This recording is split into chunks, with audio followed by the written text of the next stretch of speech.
जयंती क्यों मनाते हैं? देखिए, कहा गया है कि जो समाज अपना इतिहास नहीं जानता, अपने बड़े बुजुर्गों की कदर नहीं करता, वह समाज देश में कभी तरक्की नहीं कर सकता। यह भी कहा गया है जिसका अतीत नहीं होता है उसका कोई भविष्य भी नहीं होता है, न वर्तमान होता है।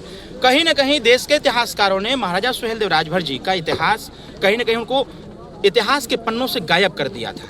राजा सुहेलदेव राजभर एक ऐसे राजा जिन्होंने इस देश में पुनः हिंदुत्व को स्थापित किया, जिन्होंने इस देश को सुरक्षित किया, जिन्होंने इस देश की संस्कृति और सभ्यता को सुरक्षित करने का प्रयास किया, जिन्होंने इस देश को गुलाम होने से बचाया था। इतिहासकारों ने ऐसे राजा को इतिहास के पन्ने से गायब कर दिया, लेकिन हम लोग उनके वंशज हैं। हम लोगों का काम है अपने इतिहास को सुरक्षित करना।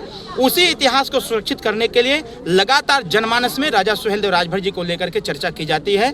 जब चर्चा होगा तो अपने इतिहास के बारे में चिंतन मंथन करेंगे, इंटरनेट पे सर्च करेंगे। जब वो पढ़ेंगे, जानेंगे, तो वह स्वतः की रक्षा भी करेंगे और हम क्या थे, क्या हैं और आगे क्या बनेंगे इसका आकलन भी कर लेंगे। राष्ट्रीय सुहेलदेव सेना का गठन हुआ है। विपक्ष का कहना है कि जो राजभर समाज के लोग हैं उनको बरगलाया जा रहा है। ये विपक्ष को लग रहा होगा, लेकिन हम अपने प्लान नहीं बताते हम करना क्या चाहते हैं। विपक्ष के लोग इसलिए बेचैन भारत हैं क्योंकि उनकी हमारे यहाँ दाल नहीं गल रही है।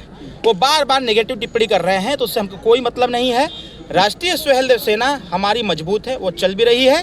आने वाले समयों में जो राष्ट्रीय सुहेलदेव सेना के साथ जुड़ रहे हैं हमारे बच्चे, उनको हम किस दिशा में लेके जाएंगे, जिस दिन यह हम निर्धारित कर देंगे, पब्लिक प्लेटफॉर्म पर ला देंगे, उसमें बहुत बड़ा तमाचा लगेगा ऐसे विरोधियों पर जो कहते हैं कि बरगलाने का काम कर रहे हैं। इस समय एक बिल पास हुआ है यूसीजी, उसको लेकर जो देखिए विरोध स्वाभाविक तौर पर है, विवाद खड़ा हुआ है, लेकिन ये विवाद करने से कोई हासिल नहीं होना है। यह समस्त वर्गों, समस्त लोगों के हित का बिल पास हुआ है। और जैसा कि मैं कह सकता हूं कि जो अलग अलग व्यवस्थाएं चल रही थी उसको यूनाइट करने का प्रयास हुआ है, उसको एक रूप देने का काम हुआ है, जिससे किसी के साथ भेदभाव ना हो, न तो जाति के आधार पर, न तो धर्म के आधार पर, और न ही वर्ग के आधार पर।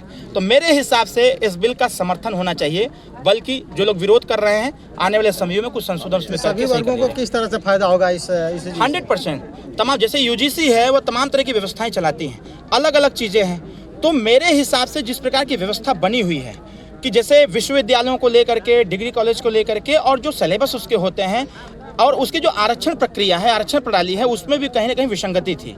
यूजीसी के हिसाब से देखा जाए जो विश्वविद्यालयों में पाठ्यक्रम था उसमें मैंने अभी भी चर्चा किया मंच से ना, कि जिस इतिहास को पढ़ाना चाहिए देश में उस इतिहास को नहीं पढ़ाया जा रहा है। हम औरंगजेब को पढ़ के क्या करेंगे, हम अकबर को पढ़ के क्या करेंगे? अरे पढ़ाना है तो राजा सुहेलदेव जी के संबंध में पढ़ाओ, पृथ्वीराज चौहान जी के संबंध में पढ़ाओ, महाराणा प्रताप के संबंध में पढ़ाओ, इन लोगों के संबंध में पढ़ाना चाहिए। तो ये जो विसंगतियां कांग्रेस की सरकार ने तैयार कर रखी थी, हमारी सरकार उसी को सही कर रही है।